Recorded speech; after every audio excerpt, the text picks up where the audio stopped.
Hello YouTubers, Alaska Prepper here. I hope you're all doing alright. It's been a heck of a day over here.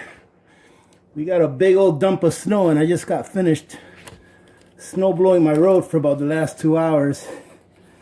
But we've gotten a few new subscribers to the channel here in the last few days, so I thought I'd give a shout out. And also I have a prepping tip that will save you guys a lot of money in the long run. And I've actually been doing this for a while, but when we get to it, you'll see what I mean, and I really think you'll like it because it's something that's going to save a lot of money in the long run.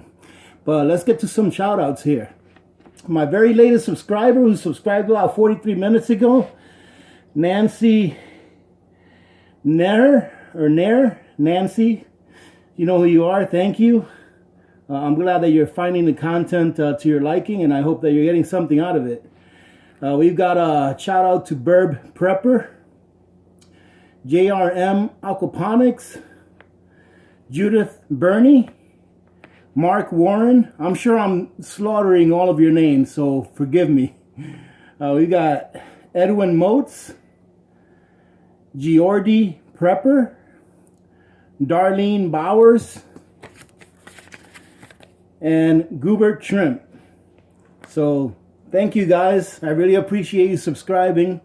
I hope that you enjoy the content, and I hope that you keep commenting. I'll tell you what, I had a lot of really good comments. I've had some subscribers give me really good ideas and putting up some really good comments, which give me some good ideas for some new videos. So this is turning out really good. It's turning out a lot better than what I thought. And I really appreciate you all commenting and you all subscribing and you all actually participating. So I just hope that I can keep delivering some good content to you guys, because I want you to get something out of this. And some of you have suggested some things that I will be covering here in the future. I had a suggestion for someone that wanted me to cook some bread using tea light candles. And you can actually do that with tea light candles, cook bread with one of the steel or aluminum Coleman ovens. It's really not difficult. When I learn how to edit videos better, I'll be able to do that. So bear with me, and I'll try to get that here in the future. I had a this was a pretty funny comment from Brain Dead New Yorker. He told me that he's still trying to wake up his family, and I guess they told him that if the SHTF happens, that they're just gonna come over here and join me over here in Alaska. Well, hey, Brain Dead New Yorker, if the SHTF happens and you can make it all the way to Alaska from New York, come on over, brother. Just remember, bring a lot of ammo, guns, food, and you have to get with me later so you can know the password, all right? So that was pretty funny. But like I said, I really enjoy seeing all the comments that you guys are putting, writing down. I'm going to start taking notes, and I'm going to start actually covering some of these suggestions you guys have, because they're really good. This video is going to be really short because I am beat. I had a long day at work, and I just spent the last couple of hours, like I said, outside dealing with snow, man. We've been getting so much snow. I think this is the snowiest winter that we've had since I've been here, and this is my 4th year here in Alaska. And my roof, if you see my roof, there's got to be at least a good 4 feet of snow on top of my roof. And I'm really glad that when I built it, I didn't follow some people's suggestions. They told me to build my rafters using 2x4s, and I was like, I better go with 2x6s, and that's what I did. I built the main part of my house, the roof, with 2x6 rafters, which is to code, and it will take a lot of weight. So I'm glad that I did that. I've got 2 wings to my house that are like additions, And the roof on those I built using 2x8 joists, so those can take even more weight. But I'm glad that I kind of overbuilt it a little bit, and I'm really glad now because we've got so much snow. I haven't seen this much snow since I've been here. But anyways, the video pretty much today is going to be covering something that when you guys see it, you're going to be like, wow, that is so simple, but it's going to work, and it does work so well.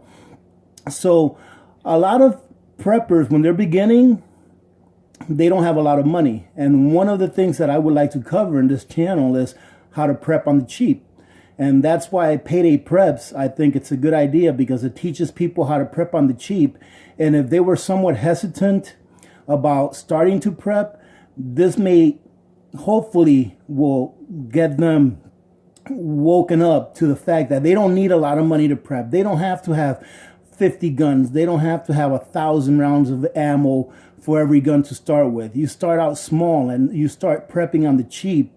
And then as you continue to prep, you get better ideas on how to do things better, cheaper, that'll actually work better than some people that go out there and just spend a whole bunch of money and not even know what they have.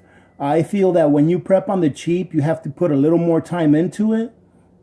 And it lets you understand more what it is that you're doing and why you're doing, instead of dumping $5,000 on a year's supply of dehydrated foods or freeze-dried foods. So here we go. So instead of using Mylar bags to package your bulk food items like your rice, your beans, let's say flour or wheat berries. We have to do a big video on wheat berries because that's a very important prep right there. But instead of using Mylar bags, I have something that costs you $0 and 0 cents for the packaging, and you would only have to spend 6 cents for a 100cc oxygen absorber. So let's say you want to package rice. This method works best for rice, for like black beans because they're small, and for sugar, for salt, for things like that that you can put through a funnel. If you can put these things through a funnel, you'll be able to use this method. And it's really cheap. So let me show you what I mean.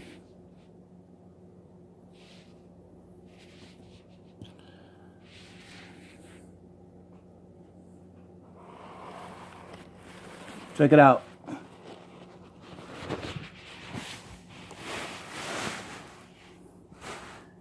A soda bottle.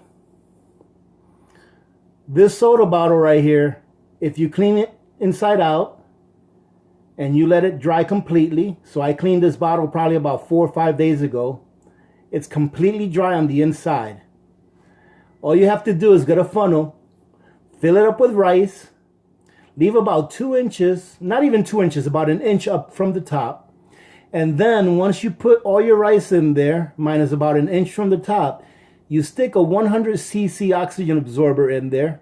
You put the lid on it and you squeeze the lid as tight as it'll go, because that lid actually has a little plastic seal on the top, and it works great.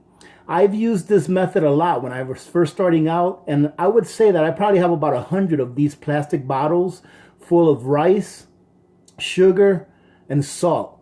Those are the 3 things that work the best to use this to store it. And guess what? It costs you nothing.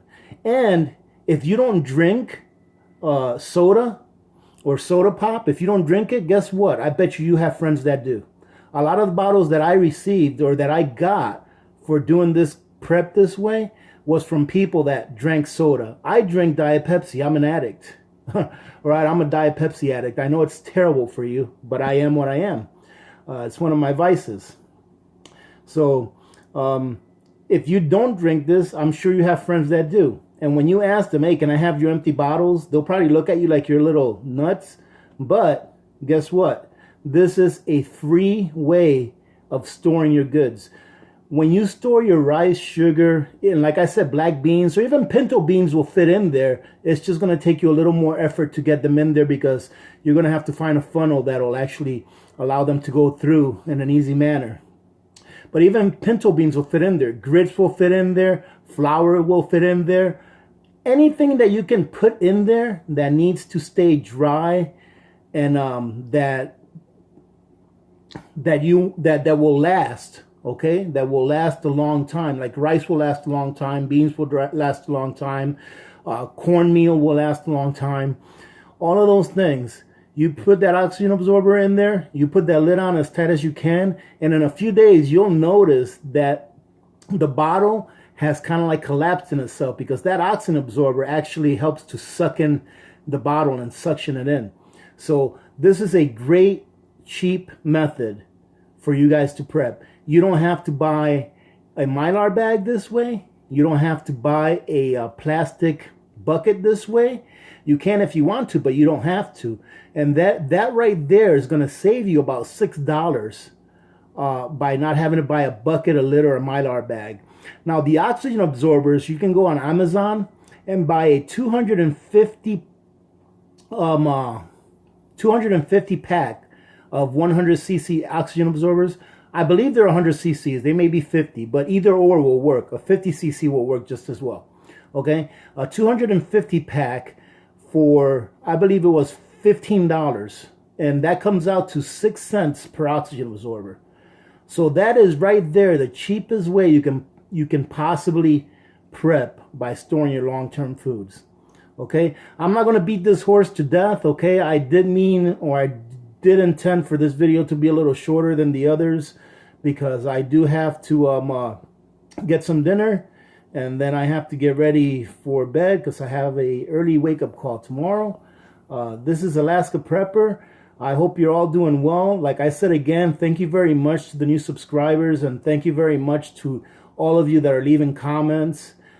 This is actually turning out so much better than what I thought. You know, I'm having a lot of fun reading your guys' comments, and I'm actually learning from you all, and I can only hope that you're all getting something out of the content that I'm putting out. I was talking to a friend of mine today, and he told me, hey, you know, I was really excited. I was like, hey, I got 40 something subscribers, man. That's so awesome. He's like, hey, when you get, you know, more subscribers, maybe you can get a nice camera and all. And, you know, I don't think I will. I think I'm going to keep it old school. I think I'm going to keep it really simple. I'm not going to try to be a producer or anything like that. Because you see some of these prepper videos and they're awesome. I mean, these guys are really, really good with their videography skills. And I am very old school. I'm an old guy.